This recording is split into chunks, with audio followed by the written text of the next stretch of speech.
Assalamualaikum warahmatullahi wabarakatuh. Halo sahabat Faters, perkenalkan nama saya Muhammad Gilang Prasetya. Di sini saya akan mengobrol santai sih sebenarnya dengan rekan saya yaitu Kang Rijal yang akan membawakan materi tentang marketing. Untuk Kang Rijal dipersilakan untuk masuk.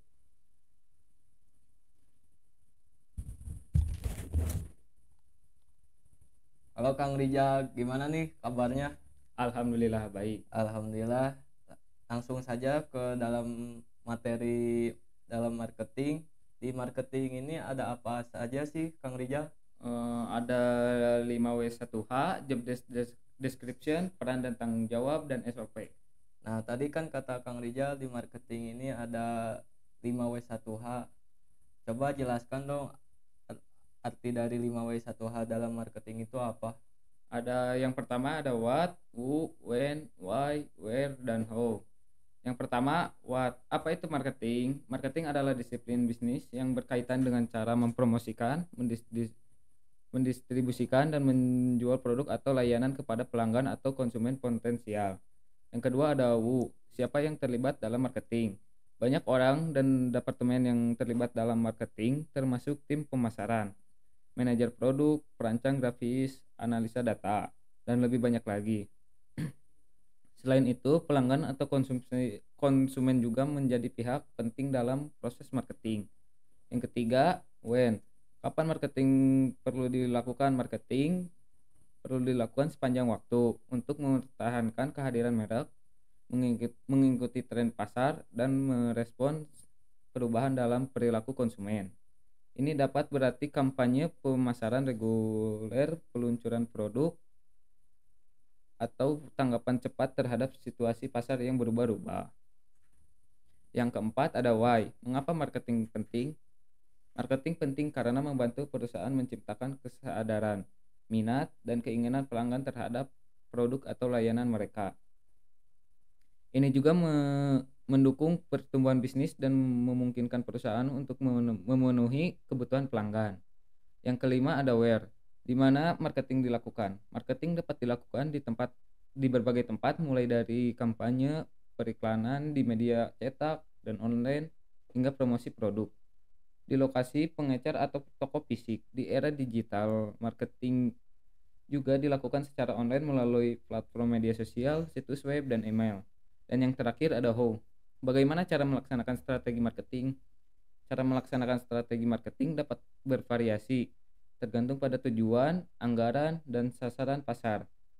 Ini melibatkan pemilihan metode promosi yang sesuai, penutupan harga yang tepat, distribusi produk atau layanan, dan pengukuran efektivitas kampanye melalui analitik dan evaluasi berkelanjutan. Dan untuk secara singkat, pengertian marketing yaitu marketing adalah disiplin bisnis yang berkaitan dengan cara mempromosikan, mendistribusikan, dan menjual produk atau layanan kepada pelanggan atau konsumen potensial. Nah, tadi kan yang kedua ada job description dari marketing itu apa aja sih, Kang Rijal? Oh, ada yang pertama, mengembangkan strategi pemasaran. Merencanakan dan melaksanakan strategi pemasaran yang efektif, termasuk penelitian pasar, segmentasi target, pengembangan merek, promosi, dan penetapan harga. Dan yang kedua ada pemasaran digital. Mengelola kampanye pemasaran digital termasuk media sosial atau SEO, Search Engine Operational, atau SEM, Search Engine Marketing, email market, email marketing, dan periklanan online. Dan ada juga penelitian pasar, melakukan analisis pasar dan pemahaman konsumen untuk mengidentifikasi peluang baru, tren, dan ancaman di pasar. Pengumpulan data pelaporan hasil penelitian adalah bagian penting dari pekerjaan ini. Lanjut, ada perencanaan dan pelaksanaan kampanye promosi. Membuat rencana promosi, melaksanakan kampanye iklan, melibatkan hubungan masyarakat, dan mengelola acara promosi untuk meningkatkan kesadaran merek dan penjual. Dan ada lagi mengelola hubungan dengan pelanggan, membangun dan menjaga hubungan yang baik dengan pelanggan, menangani pertanyaan pelanggan, masukan, dan kebutuhan mereka. Dan untuk yang selanjutnya, analisis kinerja pemasaran. Melakukan pemantauan dan analisis perencanaan pemasaran yang dilakukan menggunakan alat analitik untuk mengukur keefektifan kampanye pemasaran dan melakukan perbaikan berkelanjutan. Nah, tadi kan kata Kang Rijal juga ada peran dan tanggung jawab seorang marketing. Nah, saya penasaran nih, peran dan tanggung jawab di marketing itu ada apa saja sih, Kang? Oh, peran tanggung jawab di marketing itu ada banyak. Yang pertama, membuat strategi pemasaran berdasarkan analisis pasar dan tujuan bisnis perusahaan. Yang kedua, melaksanakan kampanye pemasaran termasuk perencanaan, pelaksanaan, dan pengukuran keberhasilan talking over phone. Yang ketiga, meningkatkan kesadaran merek perusahaan melalui promosi dan aktivitas pemasaran lainnya.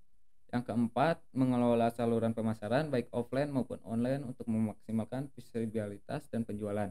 Dan yang kelima, membuat materi pemasaran seperti brosur, presentasi, konten web, dan materi iklan. Dan yang keenam, berkomunikasi dengan tim internal seperti tim penjual dan manajemen produk untuk mengordinasikan kegiatan pemasaran. Dan yang ketujuh, mengelola anggaran pemasaran dan melaporkan pengeluaran serta pengukuran kinerja. Nah, mungkin ini materi terakhir ya Kang Rijal tentang SOP-nya dari marketing itu ada apa aja sih, Kang? SOP atau Standard Operational Procedure. Ada beberapa SOP dalam marketing, yaitu yang pertama, prosedur perencanaan kampanye marketing atau pemasaran. Contohnya identitas tujuan kampanye, analisis pasar dan pemahaman target audiens, pengembangan strategi pemasaran dan rencana taktis. Untuk selanjutnya, penentuan anggaran dan alokasi sumber daya, menentu metrik pengukuran keberhasilan kampanye. Dan yang kedua, SOP manajemen media sosial. Identifikasi platform media sosial yang relevan. Yang kedua, menjadwalkan konten dan penggunaan alat manajemen sosial. Dan yang selanjutnya, pelaksanaan pemantauan dan manajemen respons sosial media. Dan yang terakhir, pelaporan kinerja dan analisis data sosial media. Untuk yang ketiga, ada SOP pelaksanaan acara promosi, perencanaan acara dan penujuan tujuan. Yang kedua, pengelolaan anggaran dan perizinan acara. Untuk yang ketiga, pemesanan tempat dan koordinasi vendor. Dan yang keempat, melaksanakan logistik acara dan manajemen kehadiran peserta. Dan yang terakhir, evaluasi dan pelaporan hasil acara. Untuk sekian, palingan segitu, Kang. Cukup menarik ya materi tentang marketing ini dari Kang Rijal. Dan mungkin ada beberapa pertanyaan sih yang saya ingin tanyakan ke Kang Rijal. Boleh. Yang pertama, menjadi seorang marketing itu mudah nggak sih menurut Kang Rijal? Menurut saya, memahami kebutuhan, keinginan, dan perilaku konsumen sehingga dapat merancang strategi yang tepat dan efektif. Oh ya. Yang kedua, contoh memasarkannya atau mempromosikan produk dalam media sosial itu bagaimana sih, Kang? Bisa melalui Instagram, TikTok, dan e-commerce seperti Shopee, Tokopedia, TikTok Shop, maupun memasarkan melalui website. Jadi bisa online, bisa offline ya, Kang? Bisa. Ya. Mungkin itu saja sih dari saya, Kang. Jadi sekian dari podcast atau ngobrol-ngobrol santai bersama Kang Rijal. Wassalamualaikum warahmatullahi wabarakatuh. Wah,